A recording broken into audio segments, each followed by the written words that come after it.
Kurt Zuma leading out West Ham United. Aston Villa with a change of captain today. No John McGinn, so Emi Martinez has the armband.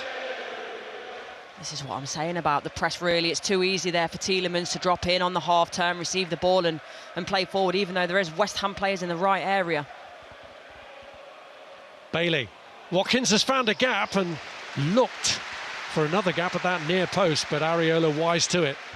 Yeah, and you can't blame him. Normally in those positions, I'm saying, can you cross it for a teammate, but looking up.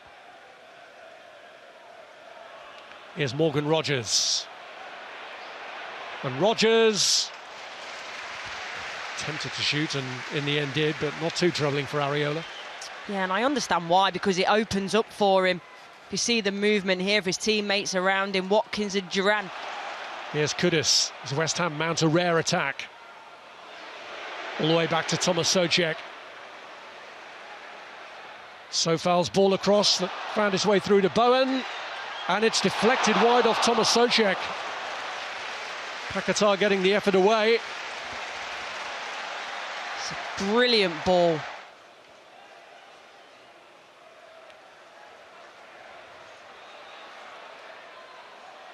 Bowen makes the break. No one there. But Sofal! Denied by Martinez. I think Sofal, although he does ever so well initially with this shot, I think he's frustrated. Look at him here. He wants the ball. He doesn't get it. And he stops. I think if he keeps going, that's a tap-in. The back four of Villa, they're struggling. Here's Soucek. Sofal, decent cross! And West Ham get their reward through Michail Antonio! It had been coming. They looked dangerous down this right-hand side. And for David Moyes, the reward is now a real one as Michail Antonio comes up with a goal, his first in the Premier League since the first month of the season. And for me, this is all about the ball from that right-hand side from Sofal. It's brilliant. He's already put a really good ball in early in the game, but this is even better. You see exactly what he wants to do. Spurs and Brentford. They've won all 4 of their Premier League trips to the capital this season, but again Villa give it away cheaply. Longley this time. Antonio frees Kudus, and Kudus with the drive.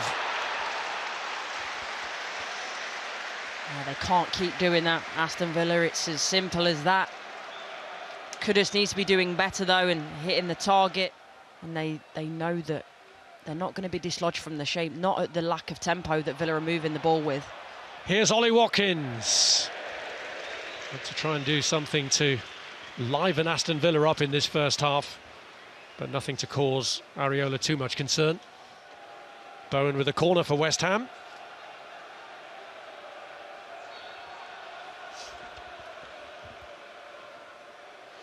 And it's gone through! And he's there again! Michail Antonio!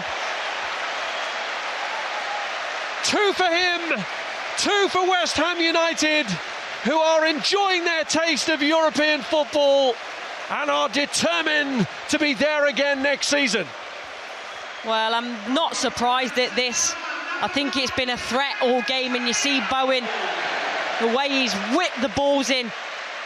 I imagine that VAR will take a look at it as always, especially when keepers are involved, but I think there's as much contact from the Villa captain on Antonio as the other way round. Certainly 6 of one and a half, a dozen of the other. I just think he's not strong enough.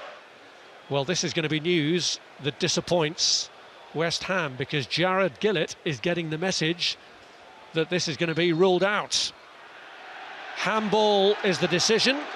Free kick to Aston Villa is the outcome. Luiz goes short to Luca Digne. Bailey. Yuri Tielemans. And it's Diaby.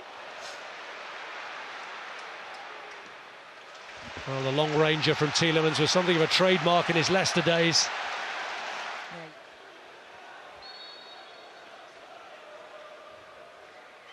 It is Paquetá. And Martinez stayed in control. He does well, Martinez, the way he gets across. And now Bailey escapes Kudus. In there dangerously, it's Ezri Konsa. Yeah, well, this is a wonderful ball, by the way, to the front post area. Areola does extremely well in it. I think it might be just Ben Johnson there charging in across him. Tielemans gets past Paquetá. Right across from Diaby, Zaniolo!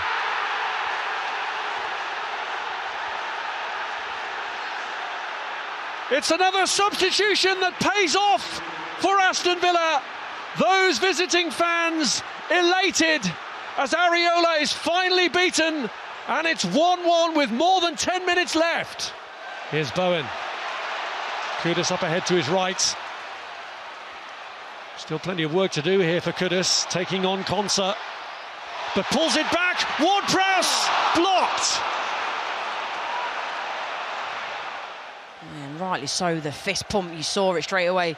How well does Kudus do there, though? Konsa doesn't know which way he's going. You're expecting the net to bulge. Wants to shine today, James Ward-Prowse, but we know this is his speciality. And into an area where Souček tries to bundle it in, and they've got it over the line. Mavropanos in the throng, and West Ham claim a late winner. And that's exactly what they bought James Ward-Prowse on for. The quality of that delivery is second to none. I'm sure this is going to get checked. There'll be so much going on in there.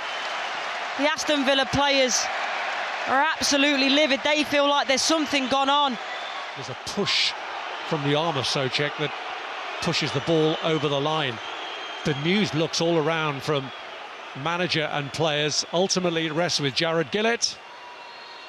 Decision, no goal. Yeah, look, it's a shame. They're doing everything to put their bodies on the line, but we know the rules that are quite clear. There's a lot of ambiguity, I think, around VAR at times, but the rules are clear. West Ham United have to be content with a point. They won't be, but they have to be. Twice Emi Martinez was beaten after the goal that actually counted, but on both occasions for West Ham, the goals ruled out by VAR checks for handball. Michail Antonio had legally put West Ham ahead before his own handball, but then after Nicola Zaniolo's equaliser, West Ham thought they'd won it in injury time. David Moyes thought they'd won it in injury time when a James Ward-Prowse free kick was somehow bundled over the line initially by Mavropanos, but then it appeared to be steered in via the arm of Thomas Souček, possibly via the hand of Jared Bowen as well. But after Jared Gillett decided to look at the evidence himself, he ruled it out, and you can see from the manager's reaction towards him that he feels very aggrieved at that final decision.